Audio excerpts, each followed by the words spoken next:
bagaimana caranya supaya kunjungan kita ke tempat pelanggan ya dan pulang bisa bawa hasil. Betul kan ya? Tidak ada satu orang sales pun yang mau dan berharap kunjungi pelanggan pulang dengan tangan kosong.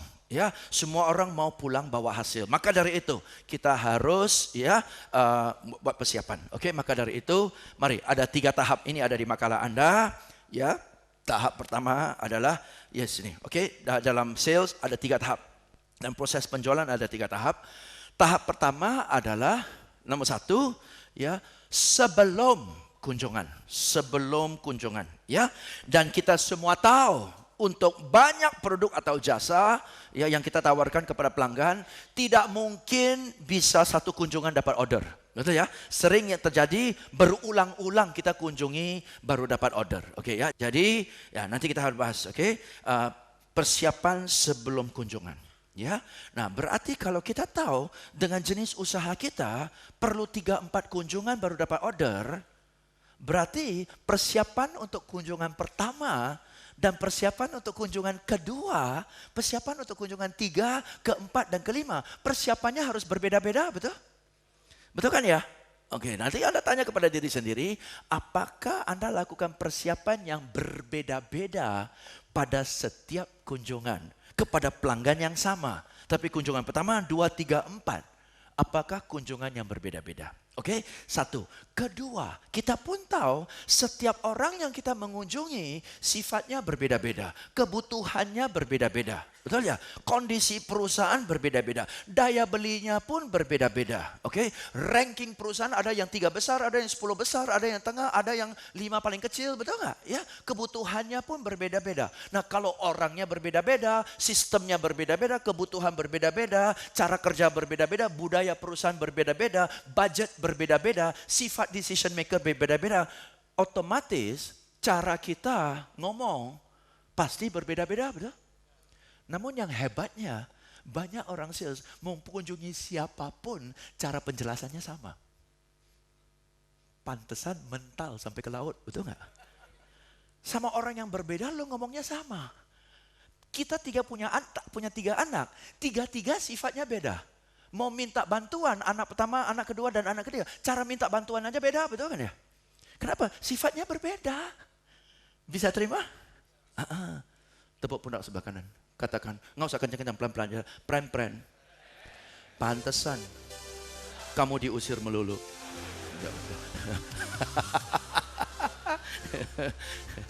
Oke, siapa yang rasa bahwa poin yang barusan kita bawa masuk akal? Tolong angkat tangannya, rasa masuk akal. Masuk akal dong ya? Oke, thank you. Mari kita lanjutkan ya. Jadi persiapan. Ngomong persiapan sih gampang, betul? Siapa sih bilang nggak siap-siap? Tapi persiapan berdasarkan apa? Hari ini saya akan bahas banyak banget. Dari sekarang sampai lewat makan siang. Hanya untuk persiapan.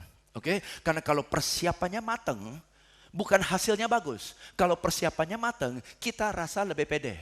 Betul ya? Ya, kita rasa lebih pede. Gelisah pasti ada. Tapi minimal lebih pede. Nah, kalau lebih pede, full tiltnya muncul kan ya? Begitulah, oke ya. So, persiapan. Kedua adalah pada saat kunjungan. Oke.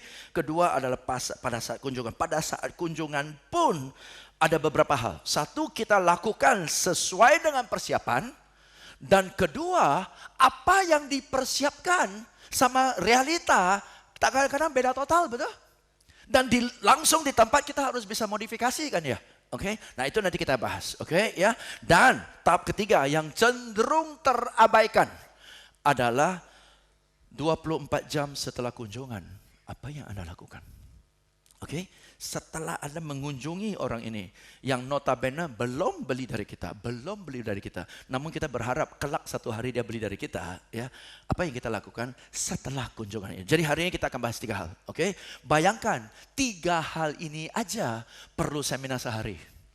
Dan banyak orang sales ini pun tidak dipikirin. Yang penting semangat, masuk, ngomong. Oke ya, hari ini kita akan bahas. Oke, so mari langsung to the point, ya. 1. Ya, you have to be sold on yourself. Ini penting sekali ya. Jadi sebelum kita menawarkan produk ini kepada orang lain, kita harus amat sangat yakin bahwa produk ini berguna buat orang, betul kan ya? Kalau kita rasa produk ini berguna buat orang dan harganya layak. Bukan berarti harganya termurah, betul kan ya? Tidak akan ada termurah di dunia ini. Kenapa? Mau murah-murahnya apapun, ada yang lebih murah. Oke ya? Jadi sebelum saya menawarkan ini kepada orang, saya sendiri harus yakin bahwa ini berguna untuk Anda kan ya? Dan ini dengan harga yang layak, bukan termurah tapi layak. Oke ya. Nah, kalau saya rasa ini bermanfaat dan ini layak dan saya usulkan nyaris maksa Anda beli, merugikan Anda enggak? Enggak. Justru kalau lo nggak beli lo rugi. Kenapa? Ini berguna, betul? Contoh lagi. Orang kita sebagai orang tua, sekali-sekali anak kita sakit. Kita kasih dia makan obat, betul? Ada nggak anak yang dengan senang hati makan obat yang pahit? Nggak ada. Semua nggak mau makan, menolak, betul? Tapi apa yang kita lakukan? Iya, mulai-mulai membujuk, betul ya? Membujuk nggak mapan, maksa, betul? Demi apa? Demi kebaikan anak kita. Jadi kadang-kadang orang sales harus maksa pelanggan beli. Kalau dia nggak beli, jitak kepalanya. Kenapa? Demi kebaikan dia. Selama Anda rasa ini demi kebaikan, Anda maksa pun tentram. Selama Anda rasa gila ini nipu nih, sudah jelek barangnya, rosokkan, harganya mahal lagi. Mau buka mulut pun berdosa, betul? Orang beli lebih berdosa lagi, betul? Bisa masuk akal? Jadi sekarang Anda tulis sekarang, iseng-iseng. Oke? Pilih satu produk atau jasa perusahaan Anda, ya, dan Anda kasih 10 alasan kenapa produk ini layak dibeli dan produk Anda, bukan produk ini, ya, produk Anda layak dibeli dan sungguh bermanfaat untuk pelanggan Anda. 10 alasan, silakan Anda tulis. 10 alasan, kenapa produk atau jasa yang Anda tawarkan kepada pelanggan layak dibeli. Harganya pun layak.